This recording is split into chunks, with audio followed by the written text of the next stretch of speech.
What's going on, guys? It's Brandon back here again, and we got some off-site filming right now. Probably realize my board is not here. It is very quiet in my house right now because everyone is sleeping, and I just got home from a high school football game in the playoffs. Good atmosphere, good win, moving on to the next round.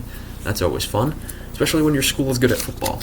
So I have a BFR to do. If you saw a video come out earlier today, I'm sure that video was supposed to go up yesterday. For whatever reason, it stopped uploading, so I had to re-upload it a couple times for it to work.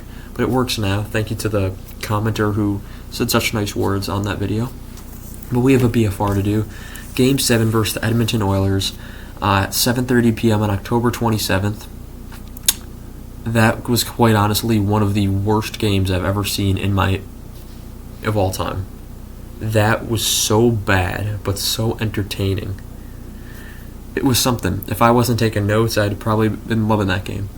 So Tyler Johnson's out 4 to 6 weeks with a sprained ankle, and so Reese Johnson was in. Edmonton wins 6-5. Hawks dropped to 4-3.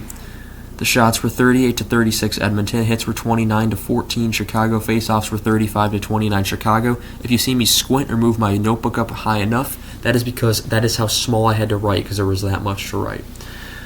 Campbell saves 31 out of 36. Stalock saves 32 out of 38. And let's go to the first. Nothing really happened too much in the first. Besides goals. Dickinson had a chance that was saved. Reese Johnson was denied while falling. CC hit the post, then it's an Edmonton penalty to Holloway for interference, which would be killed. Little did we know at the time how much that would be a stomping point. Kane had a good hit on Evander Kane had a good hit on Blackwater. There's two Kanes. And at 9:31, it's a Edmonton goal to Zach Hyman, his 4th of the year for McDavid and Kane. Evander Kane, that is. And that is a one-timer, and there was no chance for Stalock on that. Hyman's denied again. McDavid being McDavid, and McDavid is denied. Hyman had a breakaway that was denied. Stalock already on fire. At 6:40, it's a Chicago breakaway goal from Andreas Athanasiou with his 2nd of the season from Domi, which makes it 1-1. And at 4:22, it's a Chicago rebound, and it's a wide open net for just inserted into the lineup Reese Johnson with his 1st of the season, 2nd career goal. Caleb Jones and Blackwell with the assist to make it 2-1. Then at 3:27, it's a Chicago penalty to Tenorti for tripping, which would be killed. The power play for Edmonton was dangerous. McDavid would be denied several times. And then we go to the second period where all hell broke loose. Right out of the gate at 18 seconds in, it's a snipe from Connor McDavid at 19:42. It gets his 6th of the season from Bouchard and Kulak to make it 2-2, tying the game. And then it starts. 19:34, Edmonton penalty to Campbell for delay of game, and that would be served by McDavid himself. Then at 18:27, it's a Chicago power play tap-in goal. It's Jonathan Toews. And my screen just went black for a second. That was weird. Jonathan Toews gets his 4th of the year from Domi and Kane. Domi has fit right into the lineups. Toews has had a much better year. Kane's starting to get points now. Then Kane was denied, and then Evander Kane was denied. Then at 17:12, it's a Edmonton penalty to Niemelin for interference, which would be killed because at 16:07, it's a Chicago penalty to Seth Jones for slashing, which would be killed, and it would be 4-on-4 for 41 seconds. The thing is, Seth Jones never lifted his stick, so I'm not sure how that was a penalty to begin with, unless it just showed me a bad replay. Edmonton had 6 guys on the ice while shorthanded, and there was no call. Murphy takes down Evander Kane, who shoves over Stalock, and there were no penalties. But there would cause a huge scrum, and then after that play happened at 14:30, it'd be an Edmonton penalty to Evander Kane for cross-checking. Wouldn't be for cross-checking Stalock, though. He would, however, get a double minor. And it was 4-on-4 then for 23 seconds. McLeod and Nurse had a shorthanded 2-on-1 as Seth Jones came out of the penalty box. Jack Campbell had an incredible save on a Kane to Kurashev. That saved the game, honestly. If Chicago scores that goal, I say they win the game. And then at 12:58, guess what? It's just another Chicago penalty to Caleb Jones for interference, and I don't even know what that was. The Edmonton player had the puck. I think it was Nugent Hopkins. He had the puck. Caleb Jones hits him. Interference. The officials completely lost control of this game. I'm going to spoil it now. There were over 20 penalties called in this game. I think there were 17 of them, or 14 of them, called in the second period alone. There's an issue when that's happening. It was 4-on-4 for a minute and 45 seconds, I think it says. I can't even read my own writing. And then at 12:33, it's a Chicago penalty to Kurashev for hooking, and that was a necessary thing to do, as McDavid has a breakaway if Kurashev doesn't do that. And it's a 4-on-3 for a minute 34. There's another scrum. It was getting very ugly. Teams were yapping at each other, and it was getting pretty feisty. Draisaitl was denied twice. Then at 11:53, it's a coincidental penalties for Chicago. It's McCabe, and for Edmonton, it's Barry. McCabe gets slashing, Barry gets cross-checking. So those are coincidental. And then at 11:32, it's an Edmonton 4-on-3 power play goal from Connor McDavid, second of the game, 7th of the year from Draisaitl to make it 3-3. Then at 11:03, it's an Edmonton penalty to Holloway for hooking, which would be killed. Draisaitl to Kane, shorthanded, 2-on-1 missed. Fans wanted a call but didn't get one on Nurse. But then at 8:17, guess who takes a penalty anyway? It's a Nurse who commits his second felony, and in that same shift, as he didn't get a penalty for boarding. I believe it was Blackwell, and then he cross-checks Kurashev in the back of the head in front of the net, and so he gets the cross-checking penalty, which would be killed. It's a 5-on-4 for a minute 23 seconds, while Radish is denied. It was a 4-on-3 for 30 seconds. Players were yapping again. And then there's a scramble in front of Campbell. He's able to cover it up. Blackwell to Lafferty. Great save, Campbell again. And then at 4:07, it's an Edmonton goal to Evander Kane. And then it's an official review, and it is called no goal. And I had literally put an arrow to that before that, and it said Kane was literally sitting on Stalock or on top of him, and Stalock did not have a stick by the time he got up. No, he had no time to prepare for the shot that came in, and then the rebound that Kane would tap in. So then Edmonton was also challenged. And they reviewed it again. It was considered no goal.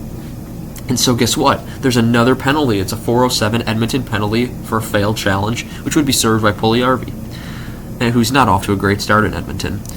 14 penalties in the second period, and it doesn't end. At 3:44, it's an Edmonton bench minor penalty that would eventually go to Evander Kane. He's the one that started yapping off the bench, so he's been in the box God knows how many times. And then at 3:14, it's a Chicago power play slapper bomb goal from Max Domi, his 4th of the season from Radish and Kane. And as Troy Murray said on the broadcast, what a shot. That was a fantastic shot as soon as he shot it. Came in, I think it was at an 84, 87 miles per hour. That's from Radish and Kane. It makes it 4-3. It was during a minute and 37 seconds of 5-on-3, and then a minute of 5-on-4. Hyman was denied. Entwistle was stopped. Yamamoto was tripped. Yamamoto wasn't tripped. Yamamoto slew-footed Yamamoto slew-footed Caleb Jones, which caused him at 1:18 to get called for a penalty for tripping. As basically, if you want to know what happened, imagine Caleb Jones is here, and imagine Yamamoto's here, takes him out, put the slew foot right under him, and his glove flies back, and then the guy he's supposed to be defending against, then he swings around with a stick, and then he falls over, and it was wild, this game. It was just absolutely bonkers. That's the title. Taze was stopped. Evander Kane should have gotten an embellishment, did not get it. Blackwell was denied. It was a clear embellishment. It was honestly embarrassing that wasn't called. Then again, I only had 2 lines left on my notebook paper, and I didn't want anything else to happen that game. Then we go to the third, where Hyman has a near breakaway shorthanded. Athanasiou dangles around 2. We'll get to that because I'm getting ahead of myself. The Hawks have 52 seconds, or Edmonton has 52 seconds of power play time to start the third. 1936, it's an Edmonton power play goal of Ryan Nugent-Hopkins, his 5th of the year. He's off to a great start from Draisaitl and Barry to make it 4-4. At 17:03, it's an Edmonton penalty to Bouchard for holding, which would be killed. And then at 15:12, it's a Chicago penalty to Athanasiou for goaltender interference. This is one of my biggest this is one of the screw-ups in the hockey rulebook. Athanasiou dangles around 2. He's going through. He's got the puck. He tries to get it around Campbell, is not able to get it through, but since he runs into him, technically, it's a goaltender interference. If you have the puck, it should not be goaltender interference. Only time it should be goaltender interference. It shouldn't even be goaltender interference. It should just be called charging if you literally go straight at him. But he's not doing that. He's going around 2. He's got the puck, trying to tap it in. But no, Campbell gets in the way. That's his fault. There should not be a penalty on that play. I can't wait until the NHL fixes the rule book. It might not be in my lifetime. Then, let's see. 11-12, Chicago penalty to Entwistle for high sticking. And at 9:44, it's an Edmonton power play goalie, Connor McDavid, who completes the hat trick with his 8th of the season from Bouchard to make it 5-4. What do I have written here? I'm trying to read this.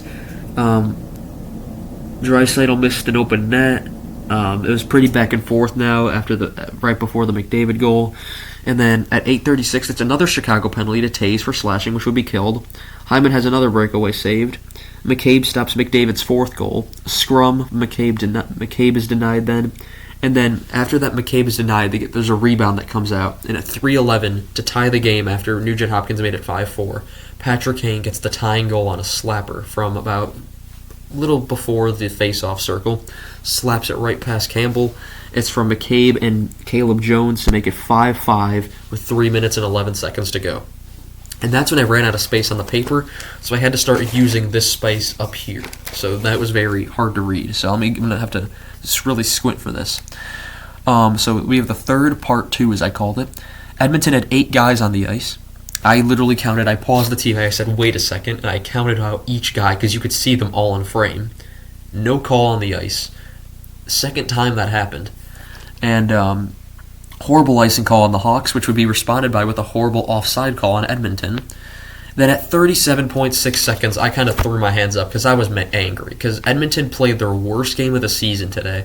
I have watched every highlight package of every game. Edmonton has looked somewhat competent in most games. This was embarrassing. I don't know. Edmonton did not deserve to win this game whatsoever, but they get the lucky break because Taves and Caleb Jones make an awful turnover. And at 37.6 seconds to go in the third, as I'm convinced we're going to overtime and we're going to get the win, it's an Edmonton goal from Leon Draisaitl, who had a wide open net because Taves and Caleb Jones screwed up. It's from Evander Kane and Yamamoto, and it's an awful play. The Hawks pull the goalie at 10 seconds because they can't get out of their zone, and then at 1.5 seconds they call a timeout. To no avail, the faceoff gets tied up, and that's the game. Conclusion from that game, I'm thinking about rescinding my pick as Edmonton as President's Trophy winner. If you're an Edmonton fan, I'm sorry. That was disgraceful, your performance. I didn't even get to the power plays yet, actually. I completely forgot to mention the power plays. Final power play counts. I wanted to wait for the end on this. I almost forgot about it. Since there were some coincidental penalties, there were some other penalties, some double minors and everything, and things that canceled each other out. Chicago goes 2 for 10 on the power play. Edmonton goes 3 for 7. Enough said right there. Officiating was mid, not horrible, not bad, not good, not great. Evander Kane, all I have to say is that name and you'll get a groan out of me. McDavid is the only reason this team has any relevance. I'm convinced of that. Him and Draisaitl are carrying this team. If McDavid doesn't put on a performance, if he doesn't nearly score 4 goals, scores 3, it's not even close, and the Blackhawks wipe the floor with them. And Chicago got robbed of a win here. They should be 5-2, and they were the better team, but costly turnovers, the amount of penalties that were called, and all that contributing. Well, of course, the Hawks had many opportunities to win this game. I'm not pinning it all on the penalties, but as much as I want them to lose this season, that was a hard game to watch. It really was. It was one of the worst games I've ever seen. But anyway, that's enough rambling for me. This has nearly been a 15-minute BFR. On other news, Vancouver finally won their first game. They're playing Pittsburgh right now. And that's going to be it from me today.